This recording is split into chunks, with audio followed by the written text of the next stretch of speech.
പണ്ടൊരു ഇന്റർവ്യൂല് വളരെ ചെറുതിലെ ഒരു ഇന്റർവ്യൂവിൽ ഉണ്ടായിരുന്നു എനിക്ക് രാഷ്ട്രീയത്തിനോട് താല്പര്യമില്ല സ്പോർട്സിനോടാണ് താല്പര്യം എന്നുള്ളത്. ഇപ്പൊ അതിന് മാറ്റം വന്നിട്ടുണ്ടോ? രാഷ്ട്രീയം ഇല്ല ഇല്ല പണ്ട് ആ രാഷ്ട്രീയത്തിനെ കുറിച്ച് വലിയ അറിവൊന്നുമില്ല, അതിനോടിപ്പോ വെറുപ്പൊന്നുമില്ല. പക്ഷെ സ്പോർട്സ് തന്നെയാണ് എപ്പോഴും ഫസ്റ്റ് പ്രയോറിറ്റി. അത് വളരെ ചെറുതിലെ പറഞ്ഞതാണ്. അങ്ങനെ ഇപ്പൊ മുതിർന്നപ്പോ അതിനൊരു മാറ്റം ഉണ്ടോന്ന് അറിയാനായിട്ടാ ചോദിച്ചത്. ഒരു പാഷനാണ്.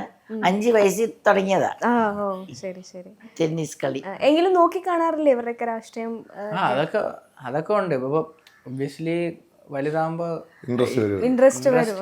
ഇപ്പൊ രാഷ്ട്രീയത്തിനെ കുറിച്ച് അറിവാകുമ്പോ അതിനോടുള്ള വെറുപ്പൊന്നുമില്ല. പക്ഷെ സ്പോർട്സ് തന്നെയാണ് എപ്പോഴും ഫസ്റ്റ് പ്രയോറിറ്റി, അന്നും ഇന്നും എപ്പോഴും. ഒരു സ്പോർട്സുകാരനായ രാഷ്ട്രീയക്കാരനാകാൻ താല്പര്യമുണ്ടോ? പിന്നീട് ഉള്ള കാര്യമല്ലേ. ഇപ്പൊ എന്റെ കണ്ണിൽ സ്പോർട്സ് ആണ് ഫസ്റ്റ്.